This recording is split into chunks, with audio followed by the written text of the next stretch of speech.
Bonjour à toutes et à tous, j'espère que vous allez bien. Bienvenue sur les randonneurs du passé. Aujourd'hui, je me trouve à Segonzac, à l'ouest d'Angoulême, donc à l'ouest de la Charente. On est juste à côté de Cognac. Ici, c'est vraiment le pays du Cognac. Là, on va se faire un petit parcours de 14 km à travers les vignes, mais pas que. Cet épisode-là, je vais vous raconter un petit peu les Romains. Qu'est-ce qu'ils ont fait ici et pourquoi? Et on est parti. Allez, c'est parti pour une très belle aventure et en plus avec des beaux paysages. Malheureusement, j'ai pas de bol encore. Il fait pas beau, il pleut pas, mais il fait pas beau. Toute la semaine, j'ai travaillé. Il a fait un soleil superbe. Le week-end pourri. C'est comme ça, hein, c'est la nature qui décide. Allez, on est parti.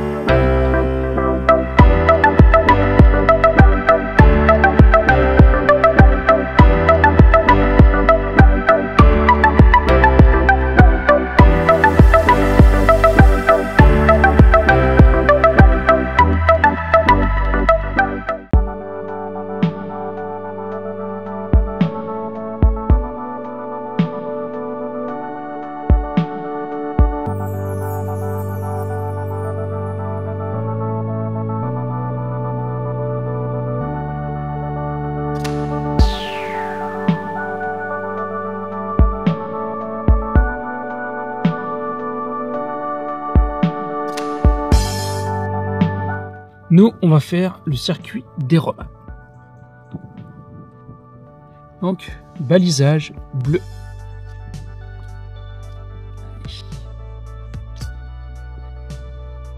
Déjà, un vieux lavoir.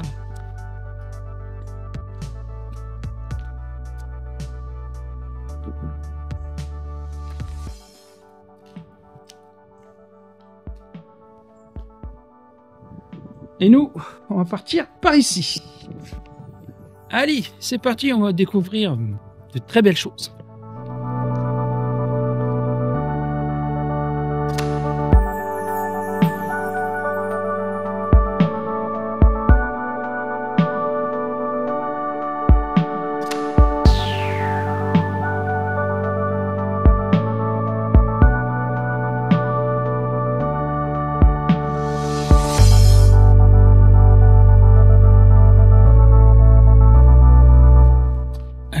Juste derrière moi, nous avons l'église protestante de Segonzac.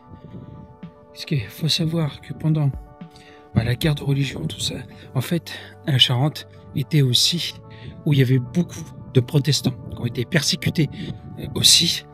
Et cette église qui est derrière moi, c'est pas l'original parce qu'elle a été détruite 3 fois et reconstruite 3 fois.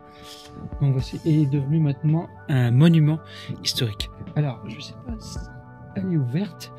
Je sais, à mon avis, elle doit être fermée. On va aller voir ça ensemble. Allez, et là, elle est fermée. On pourra pas la visiter. Allez, et moi, je continue mon très beau chemin.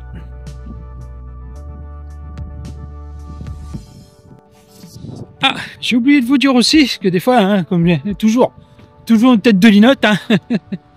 Alors, je veux vous dire aussi que les églises protestantes, on les appelle comme ça, mais pas que. En fait, c'est des temples. Donc, on dit plus un temple protestant qu'une église protestante. Voilà ce que je voulais rajouter. Donc, fallait le savoir. Il y en a beaucoup qui disent église, mais non, c'est beaucoup des temples. Des temples protestants.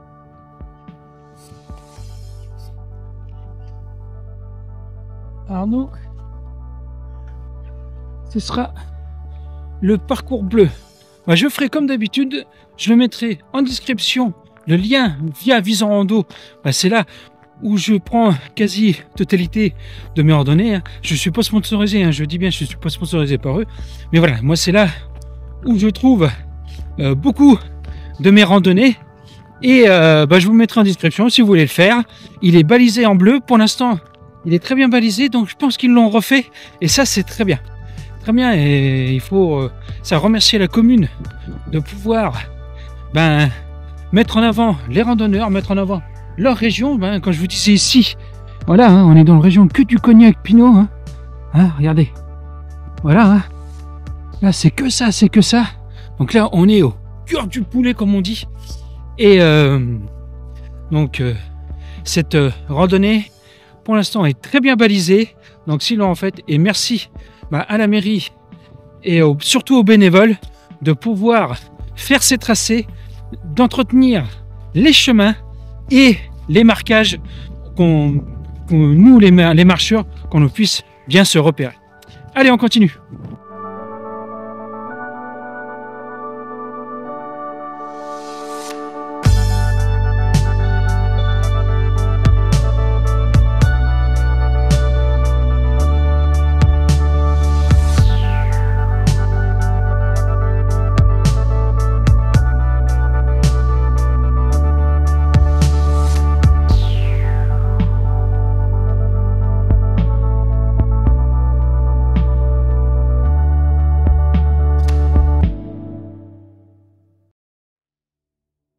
Bon, je suis toujours au milieu des vignes et en faisant ma randonnée en plein milieu des vignes, je vais commencer à vous raconter un petit peu les Romains charentais. Attendez, parce que là il y a plein de boue. Hop, et voilà. Oh, hop, en direct.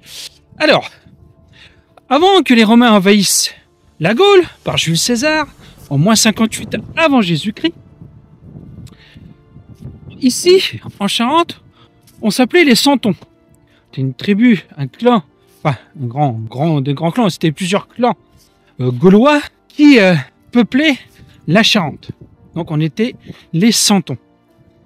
Arrivé de Jules César, 58 avant Jésus-Christ, Jules César, entre guillemets, a eu, dans les premiers temps, pas trop de mal à nous conquérir. Tout le sud de la France, par chez nous, et après remonter vers le nord. Pourquoi? Parce que nous, les Gaulois, on était des tribus, des clans fiers et des guerriers.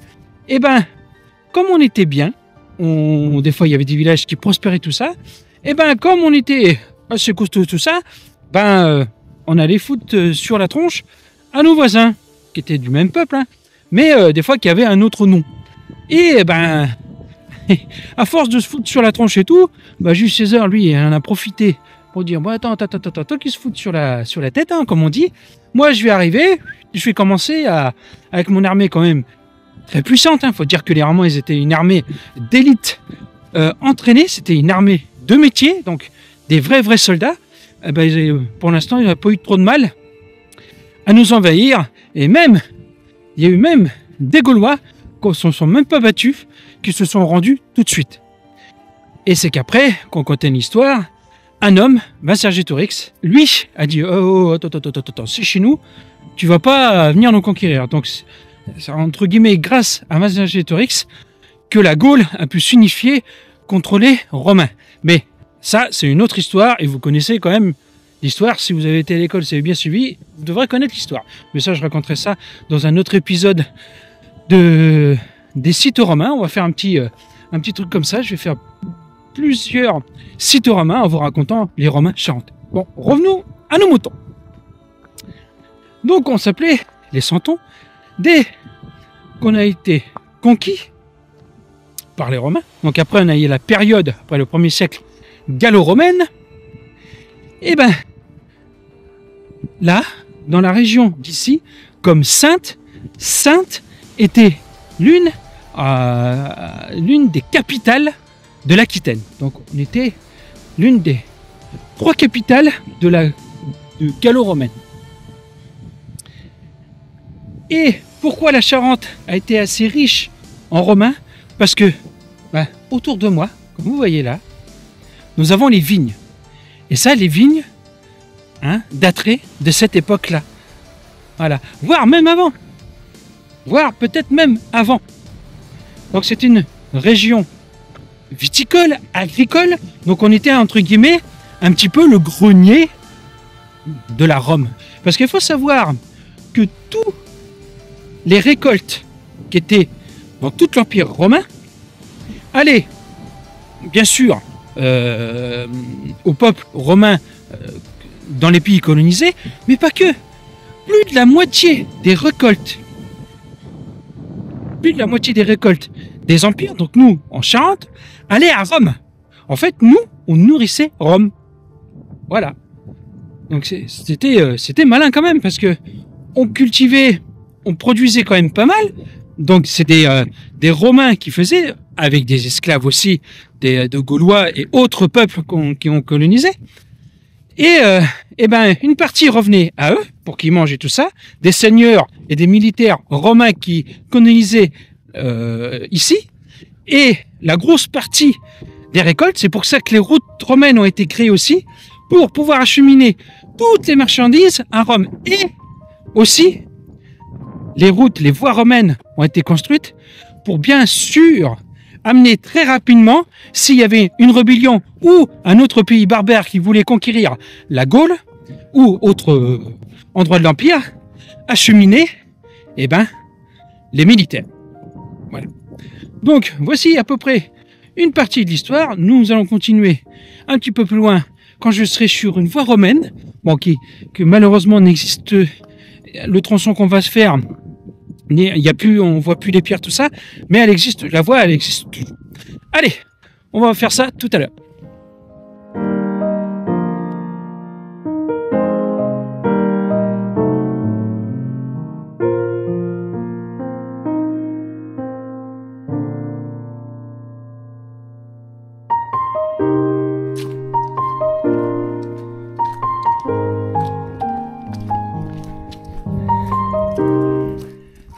Là, on est un petit peu dans les bois et on va pas tarder à aller rejoindre une voie romaine. Mais ça, je vais vous la raconter, celle-là, quand on sera dessus.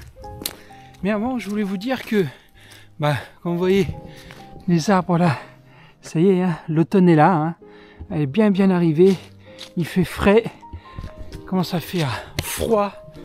Là, il fait à peu près 10 degrés, là, je crois. Donc on va pas monter à peu près à 12-15 degrés l'après-midi. Donc voilà, ça y est, enfin arrivé.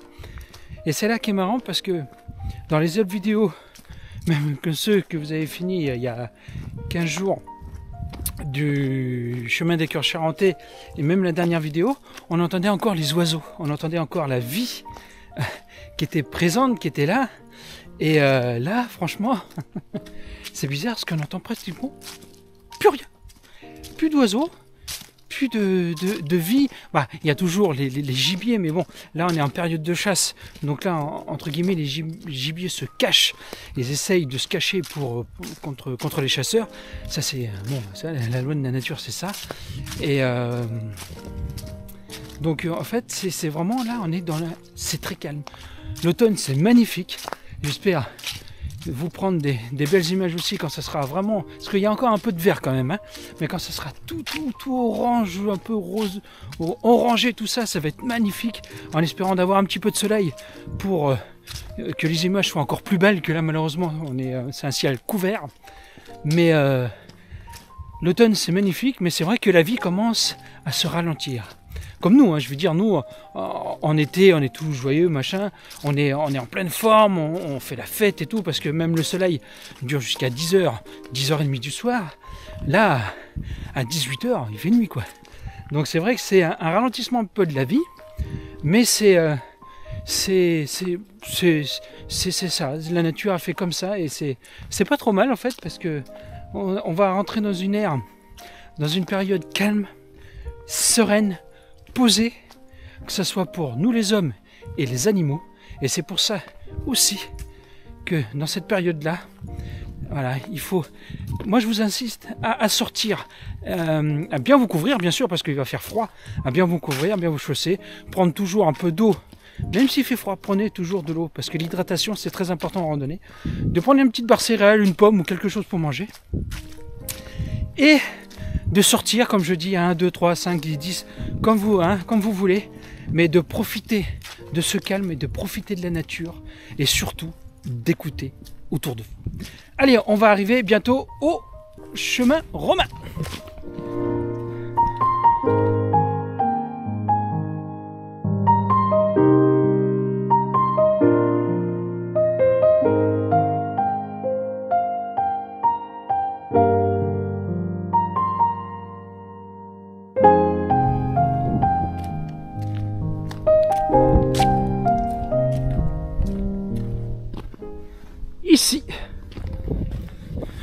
voilà, je vous montre la voie romaine, le chemin Boissenet.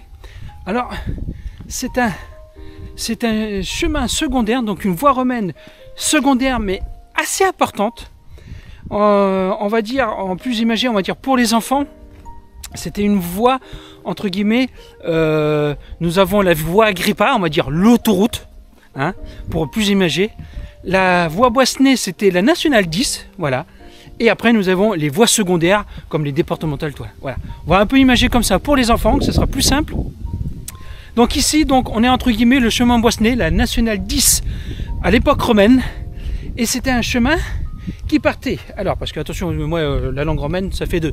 Mais ça partait donc de Sainte Mediolanum à Périgueux, Vesuna.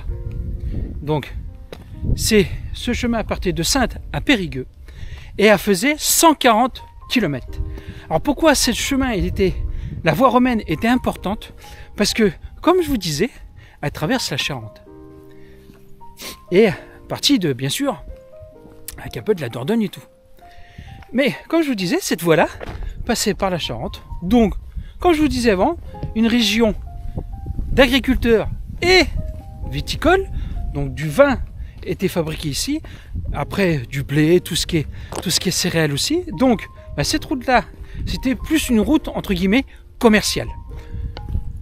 Les marchands arrivaient ici, allaient dans les villas romaines, mais donc celles comme celle de Segonzac et Bouteville, mais ça, je vous raconterai un petit peu plus Segonzac et Bouteville tout à l'heure, parce qu'on aura un point de vue avec une table d'orientation, et j'en profiterai pour faire une pause là et de vous raconter un petit peu la démarche de ces deux villes. Donc je reviens à mes moutons sur le chemin Boissenet. Donc, comme on est en Charente, donc une région agricole, donc les marchands arrivaient ici, acheter la production pour aller à Sainte, et ensuite de Sainte, ça partait à Rome. Je dis bien, partez de Sainte, là j'ai dit une bêtise, excusez-moi. Il partait de Sainte, prenez ce chemin ici, tac tac tac, allez dans les fermes aux alentours, achetez toute l'agricole de vin et de céréales, et repartez jusqu'à Périgueux. Regardez ça, on a encore, ça y est, encore les vestiges de cette voie romaine qui sont encore ici, là, hein. Ah, c'est quand même superbe de fouler encore ces pierres, hein, bien sûr, construites par des esclaves, hein. C'est pas les Romains qui ont construit ça, c'est les esclaves qui ont construit ces voies romaines. Et donc aller jusqu'à Périgueux, et de Périgueux, pareil, tout aller là-bas, une bonne partie des récoltes, du vin, tout ça, et partait à Rome pour nourrir les Romains. Et oui, donc c'était une sacrée voie romaine, et on suppose ici qu'il y a eu, ici, ça, pendant quelques siècles, ça a été vraiment une sacrée voie, assez, on va dire même très importante pour nourrir Rome et les Romains de Gaule. Donc on est en période gallo-romaine, et donc il fallait nourrir tout ça, mais il fallait, quand je vous dis, hein, une grosse partie de la récolte qui a été faite ici, aller jusqu'à Rome. Donc voici un petit peu ce chemin Boissenet. Je vais peut-être un jour, alors je vous dis pas quand, mais peut-être un jour, le faire de partir de Sainte jusqu'à Périgueux, donc 140 km, de faire ça en randonnée, et de suivre ce chemin comme faisaient en fait les commerçants romains. Donc ce serait une belle expérience de découvrir peut-être des villages, et peut-être découvrir des sites romains sur cette voie, parce que bien sûr, qui dit voie romaine, dit villa, et dit peut-être des sites comme la Via Agrippa. Nous avons les Bouchots, que je vous ai fait des vidéos dessus, donc l'amphithéâtre, le théâtre des Bouchots, qui se trouve en Charente, et encore un site romain qui est vraiment remarquable et magnifique.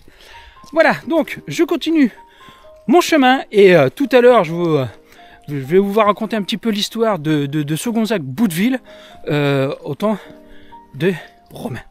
Et regardez, on a encore un beau vestige ici. Allez.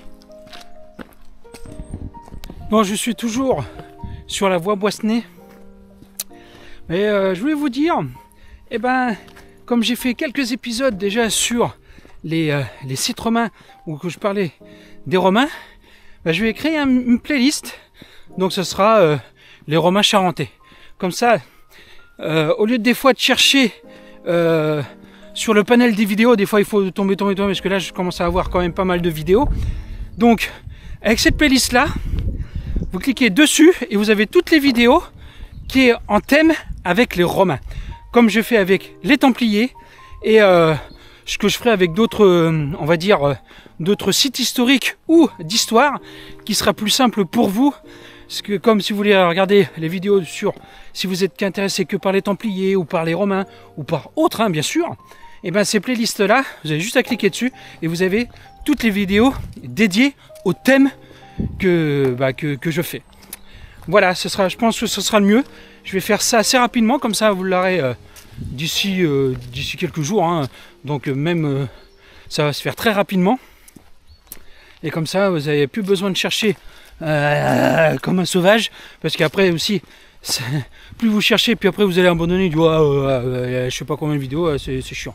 Donc les playlists, vous allez directement sur playlist, vous regardez, voilà, je vais les Romains charentais, vous cliquez dessus et vous aurez quelques vidéos déjà dessus. Voilà, je pense que ce sera plus simple et ça sera mieux pour tout le monde, pour moi et pour vous. Allez, avec un terrain de cross à côté, regardez ça.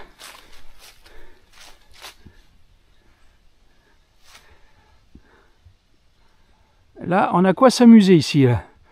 Avec que ce soit en vélo ou surtout en bécane. I know you told your friend you're not okay, and tell me what's wrong and why you never said you felt that way. And guess you're trying to stay strong and fake a smile until I look away. But I've known you too long, it hurts to watch your blue eyes fade to gray as you fade away, as you fade away. Yeah, I'm about to fade away, cause every time I wake up I feel like it's Monday. Something's going wrong with all the chemicals up in my brain. All of a sudden I don't look at anything the same way. Gotta build up of my thoughts sitting in an ashtray. I'm sorry that I'm so... Bon, allez, on va grimper un peu, hein. Faut que de temps en temps un petit peu de dénivelé, hein, sinon ce serait redondant que tu plat, hein. Bon allez, on va un peu faire marcher les guibolles et on grimpe. Allez. Bon, là je suis en train de grimper. J'ai déjà là. Il me reste encore un petit peu, je suis bientôt arrivé. Mais là, je commence à avoir une très belle vue sur la vallée charentaise. Today, I promise that I've never felt this way. I really hope that you will choose to stay through all the pain. I know you told your friend you're not okay, and tell me what's wrong and why you never said you felt that way. And guess you're trying to stay strong and fake a smile until I look away. But I've known you too long, it hurts to watch your blue eyes fade to gray as you fade away. Voilà, je suis sur la table d'orientation. Hop. On voit notre belle vallée charentaise. Excusez-moi parce qu'il y a pas mal de vent. Donc ce qu'on va faire, c'est que je vais essayer de faire voler le drone, essayer de faire quelques images si je peux, un petit peu autour, et ensuite vous raconter un peu Segonzac et Bouteville, point de vue romain, et ensuite je fais 5 minutes de pause, je mange une bonne petite chocolatine, je bois un coup et on finit notre très belle aventure.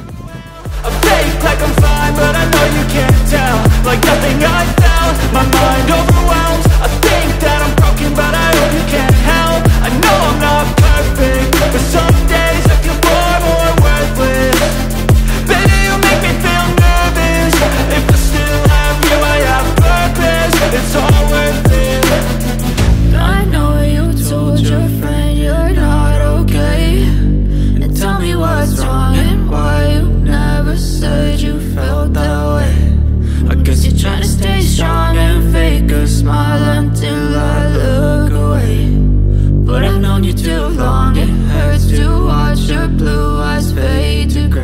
Alors, j'espère que les vues en drone vous ont plu. Bon, ça n'a pas été évident, parce qu'avec le vent qu'il y avait, des fois ça bougeait un petit peu. Bah, j'espère qu'au moins ça vous a plu, et puis que ce petit montage de drone pour faire montrer un petit peu les alentours de la Charente, puis la vallée charentaise, avec ce point de vue magnifique, pratiquement à 360 degrés, vous ont plu, hein. N'hésitez pas à me dire en commentaire. Mais maintenant, parlons un petit peu de Segonzac. Segonzac et Bouteville, comme je vous ai dit tout à l'heure. Je vais un petit peu m'abaisser parce qu'il y a pas mal de vent et j'espère que vous allez mieux m'entendre comme ça. Voilà. Segonzac, c'est très très vieux, hein. Segonzac, ça date du néolithique, ainsi que Bouteville. Ensuite, à la place de Segonzac et Bouteville, nous avons eu des Gaulois. À l'invasion des Romains, Segonzac, Bouteville sont devenus romaines, donc gallo-romaines. Et il faut savoir que à Segonzac et à Bouteville, c'est pour ça que je te dis les deux noms, il y a eu deux villas, deux importantes villas, mais pas que. Il faut dire que les importantes villas, c'était un petit peu comme une base, parce qu'il y avait un riche commerçant qui était là-bas, ou un petit seigneur, et il y avait des troupes romaines aussi là-bas, donc c'était comme une base. Mais aux alentours, il y a eu des petites maisons, parce que pour pouvoir faire de l'agriculture et du vin, il faut des mains. Donc, les anciens Gaulois devenus romains, c'était eux, entre guillemets, ou des esclaves, parce qu'il y avait beaucoup d'esclaves aussi à ce temps-là, les Romains avaient beaucoup d'esclaves, pour pouvoir faire les routes romaines, la viticulture et l'élevage, et ensuite tout ce qui est agriculture. Segonzac a été une grande villa romaine, ainsi que Bouteville, et au fil des siècles, des années, même ils ont quelques siècles, au 1er siècle, jusqu'à l'invasion barbare, hein, il faut dire après, tout ce qui est Visigoth, tout ça, sont arrivés, ils ont viré tous les Romains, hein, mais il faut dire que ici, ça a été vraiment très riche. Les Romains ont été très riches, c'est pour ça que le chemin boissené passait par ici, pour tout ce qui est agriculture et commerce, qu'allait de Saintes à Périgueux et de Périgueux jusqu'à Rome.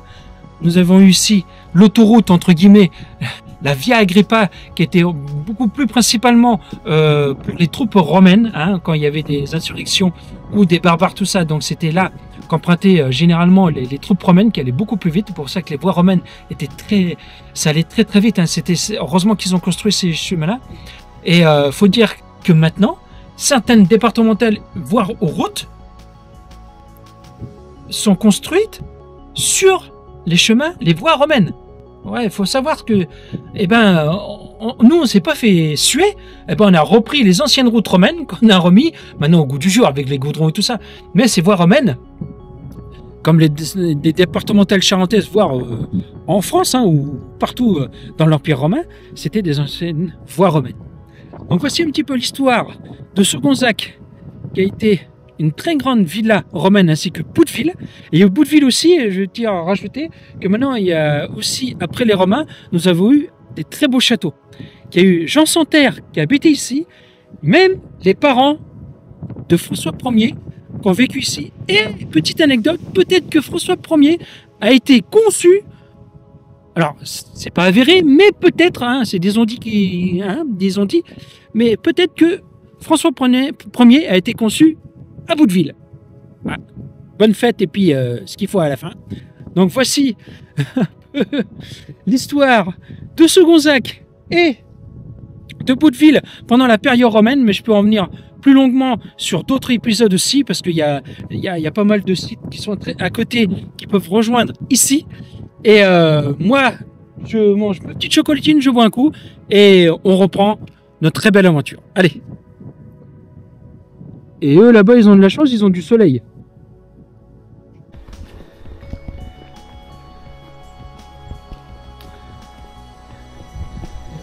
Là, je suis dans les bois. Petit coup dans les bois à côté de Segonzac. Et je voulais vous dire une chose aussi, c'est que dans ces bois-là, à côté de Segonzac, vers Bouteville et tout, on a eu beaucoup de batailles. Surtout à l'époque, quand il y a eu la colonisation des Romains, mais pas mal au Moyen-Âge. Surtout à côté de Bouteville, comme il y avait un château, et comme Jean Santerre, et ensuite les Français, les Anglais, Français, les Anglais, Français. Donc il y a eu beaucoup de batailles, et des fois dans les bois on entend des fois des choses pas très, un peu surnaturelles. Un petit peu, pas hanté, mais des fois vous sentez un petit truc, ou des fois vous entendez des choses un peu bizarres, mais faut savoir que ces forêts-là sont très riches en histoire, et malheureusement, il y a eu beaucoup de batailles et beaucoup de morts ici. Et je voulais vous dire aussi que Segonzac et Bouteville, les villas étaient construites assez en hauteur. Pourquoi? Comme je vous ai dit tout à l'heure, c'était des villas, des sortes de villas camps, et donc il y avait des troupes et tout, et c'était pour voir aussi les ennemis arriver de loin, ça c'est normal. Donc c'est pour ça qu'après, quand l'exemple de Bouteville, qui était une ancienne villa romaine, qui a été transformée ensuite, après la disparition des Romains, quand ont été construits les châteaux, et le château qui est actuellement à Bouteville date à peu près du je crois que c'est du 11e siècle à peu près. Voilà, allez, on continue.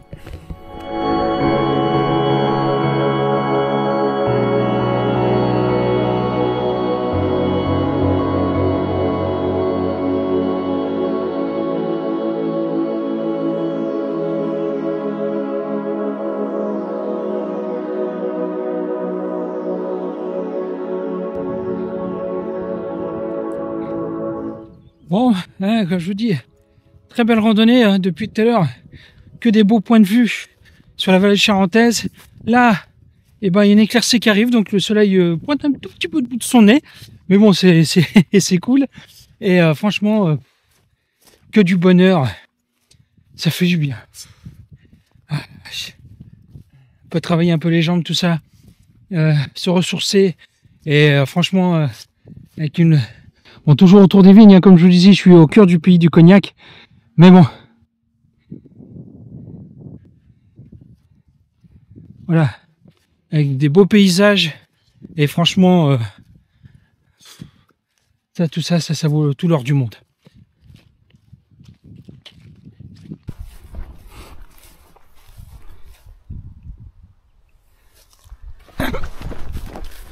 Là, j'ai failli me gaver.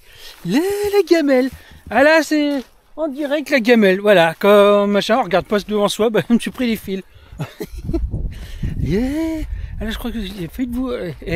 Oh, petit, je suis bien retenu, hein, sinon, blaum, la tronche la première dans la terre. Allez, mange la terre, ça te fera du bien. Oui, je veux dire que, après ma bêtise là, que le tracé est superbe.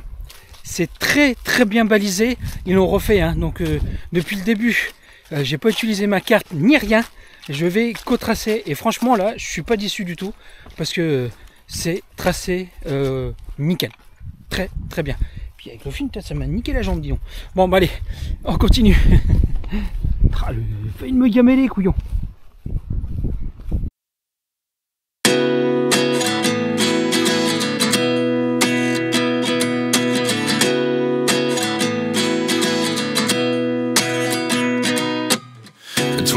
And I find myself wondering what did happen to the last 10. I ran away with my life, fast forward, never turn back again.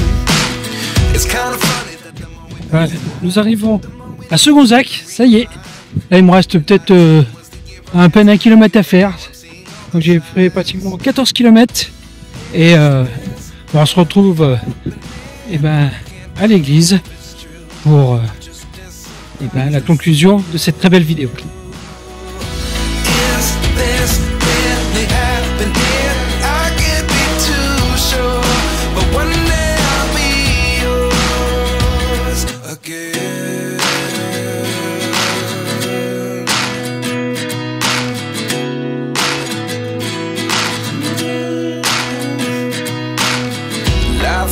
Come one in a dozen, the other 11 give something from nothing. I sit here looking for an answer. Maybe the biggest question was in the last chapter. You gave me the soul I have today. Without you I never could have moved away. But now I see what you teach. I do believe I always should have stayed. Yeah. Is this really happening? I can't believe it's true. I'm just missing. Petite découverte juste avant d'arriver à la voiture d'un petit parc qu'ils ont créé. C'est vraiment super joli. Et là, le petit pont en bois là. Allez, c'est sympa. C'est vraiment ça.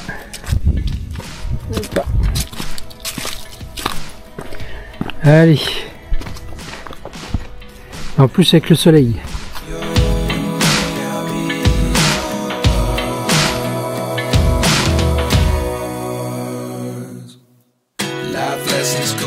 Et voilà.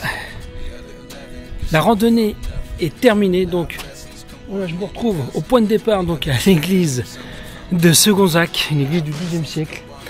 Et bah, j'espère que la vidéo vous a plu, le petit tour en drone aussi. Malheureusement, quand j'ai commencé la randonnée, il n'y avait pas de soleil. Là, je finis, il y a un beau soleil, donc bah, ça c'est la nature qui décide. Mais bon, j'espère que je vous ai fait des belles images et que l'histoire gallo-romaine de Segonzac et de ce parcours vous a plu. Moi je vous dis à très bientôt pour une nouvelle aventure. Prenez soin de vous et de votre famille, respectez la nature et les sites historiques. Et à bientôt. Ciao.